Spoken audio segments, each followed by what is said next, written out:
आपको नारी बंधन अधिनियम पर विपक्ष के रवैये को लेकर आज पटना में जन आक्रोश महिला सम्मेलन का आयोजन किया गया, जिसमें मुख्यमंत्री सम्राट चौधरी पहुंचे। सीएम के साथ प्रदेश अध्यक्ष संजय सरावगी भी मौजूद थे। उन्होंने जन आक्रोश महिला सम्मेलन को संबोधित किया और कहा, सभी बहनों का पटना की धरती पर स्वागत करता हूं। आश्वस्त करता हूं कि मोदी जी की सरकार न्याय आपको दिलाकर रहेगी। मोदी जी की सरकार नारी शक्ति आरक्षण की शुरुआत की है। मोदी जी चाहते थे कि 33% का आरक्षण देकर देश की महिलाओं को और सशक्त करें। 122 विधायक चुनाव जीतकर बिहार से जाते अगर चुनाव होता तो। राहुल गांधी सिर्फ अपने परिवार के लोगों के बारे में सोचते हैं। सम्राट चौधरी ने कहा, लालू यादव यह सोचते हैं कि मेरे बेटे लोकसभा का सदस्य बने, मेरी पत्नी नेता बने। स्टालिन चाहते हैं कि सिर्फ उनकी बहन देश की सांसद बनकर जाएं, लेकिन प्रधानमंत्री नरेंद्र मोदी सोचते हैं कि देश की महिला आगे बढ़े। सभी बहनों का पटना की धरती पर स्वागत करता हूं। आश्वस्त करता हूं, मोदी जी की सरकार न्याय आपको दिलाकर रहेगी। उन्होंने कहा, बिहार में गर्व से क्या कर सकता हूं कि जीविका को आगे बढ़ाया गया है। बिहार में पंचायती राज में 50% और नगर निकाय के चुनाव में आरक्षण देने का काम किसी सरकार ने किया है तो वह बिहार की सरकार ने। 50% आरक्षण के बावजूद लगभग 59% बहनें नगर निकाय और पंचायत राज में चुनाव जीतकर आ रही हैं। बिहार में अभिभावक के तौर पर नीतीश कुमार जी हमेशा रहे हैं। प्रधानमंत्री अभिभावक के तौर पर काम कर रहे हैं। आपका भाई सम्राट चौधरी यहाँ पर खड़ा है। सम्राट चौधरी ने कहा, कोई भी गलती करेगा पाताल से निकाल कर सामने लाया जाएगा। मोदी जी लोकसभा और विधानसभा पहुँचाना चाहते हैं, लेकिन विपक्ष के लोग अपने परिवार को सत्ता तक पहुँचने का काम कर रहे हैं। मोदी जी लोकसभा और विधानसभा पहुँचाना चाहते हैं। नवीन जी के नेतृत्व में पूरा एनडीए बिहार में काम कर रहा है। ब्यूरो रिपोर्ट, आंखें न्यूज़ 24। मैं आपको ये जरूर आश्वस्त करना चाहता हूं कि नरेंद्र मोदी जी की सरकार आपके लिए कानून बनाई है और आपको न्याय दिलाने का काम भी नरेंद्र मोदी की सरकार करेगी साथियों। और आपने देखा जिस तरह मोदी जी की सरकार ने नारी शक्ति आरक्षण का शुरुआत किया साथियों, और आपको याद होगा 3 विधेयक 2026 के 16 अप्रैल को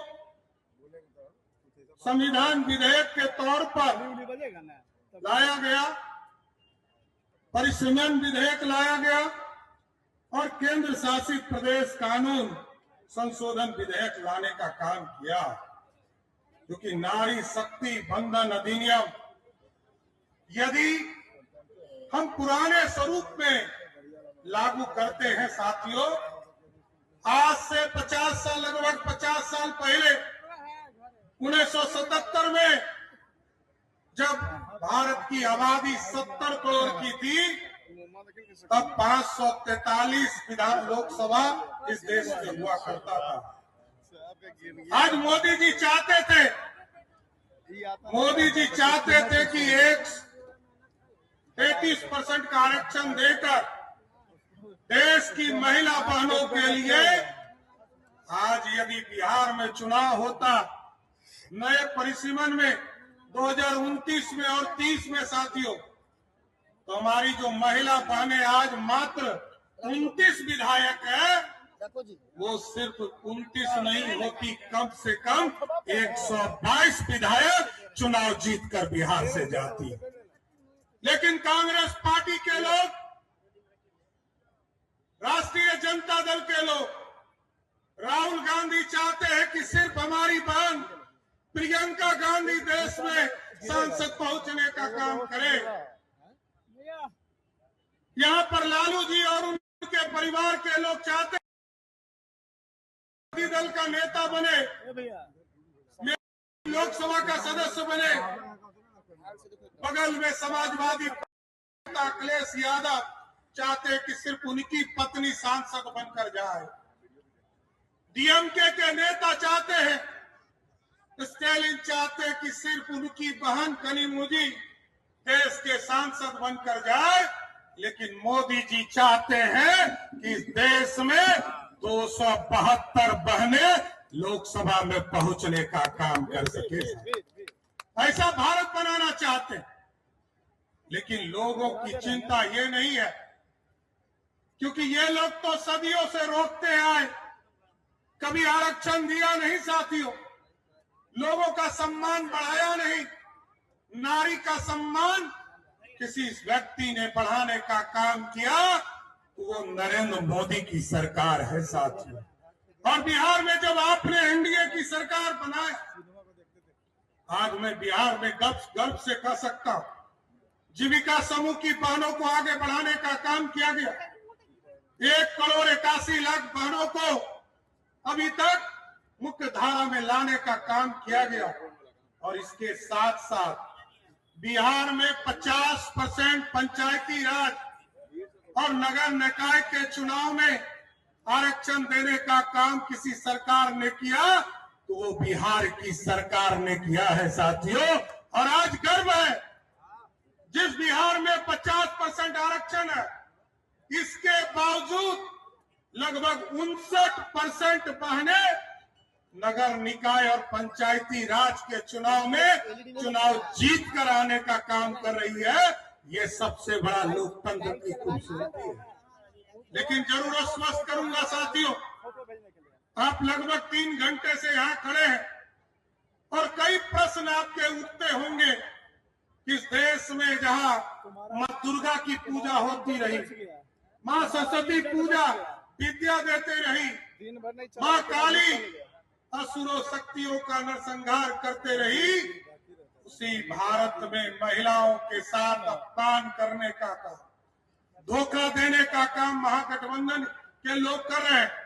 कांग्रेस और राजद के लोग हमारी बहनों के साथ धोखा देने का काम कर रहे हैं।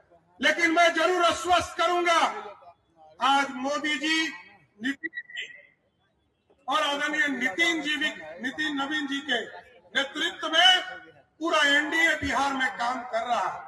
और बिहार की महिलाओं को आश्वस्त करना चाहता हूं, बिहार के महिलाओं के सुरक्षा के लिए पहले तो बिहार में अभिभावक के तौर पर नीतीश कुमार जी आपके बीच में काम कर रहे हैं। आदरणीय प्रधानमंत्री जी अभिभावक के तौर पर काम कर रहे हैं। लेकिन एक एक महिलाओं को बता देना चाहता हूं, ये आपका भाई सम्राट चौधरी यहाँ पर खड़ा है, आपके लिए कोई भी असुरक्षा की स्थिति खड़ा करेगा तो उसको पताल से भी खोजने का काम करूंगा, उसको छोड़ नहीं सकता। ये जिले के स्तर पर आंदोलन चलाया जाएगा, उसके बाद प्रखंडों में इसके आंदोलन चलाए जाएंगे और एक एक महिला को बताने का काम किया जाएगा कि मोदी जी आपको लोकसभा और विधानसभा पहुंचाना चाहते हैं और महागठबंधन के लोग सिर्फ अपने परिवार को सत्ता तक पहुंचाने का काम करना चाहते। इसलिए साथियों और हमारी बहनों को जरूर आश्वस्त करता कि आपका आंदोलन जारी रहे। आपके इस आंदोलन में पूरी तरह हम लोग भी खड़े हैं, मुख्यमंत्री की हैसियत से भी आप सभी बहनों के साथ खड़े हैं और पूरा एनडीए का कुनवा भी आपके साथ खड़ा है। आप आगे बढ़िए, आप आगे बढ़कर बिहार के एक एक व्यक्ति, एक एक महिला, एक एक नारी का सम्मान बढ़ाने का काम कीजिए। जिस तरह मोदी जी इस देश की महिलाओं का सम्मान बढ़ाने का काम कर रहे हैं, उसी तरह बिहार के सभी पुरुष आपके पीठ पर खड़ा होकर आपके सम्मान को आगे बढ़ाने का काम करेंगे। इतना ही कहूंगा कि जन आक्रोश को ज्वाला बनाकर रखिए और ये ज्वाला तब तक जिंदा रखिए जब तक आपको विधानसभा और लोकसभा में आरक्षण 33% मिल नहीं जाता है, तब तक आंदोलन जारी रखने का काम कीजिए। मैं फिर से इस जन आक्रोश में जो सभी बहनें आई हैं, सबका स्वागत करते हुए अपनी बातों को विराम देता हूं।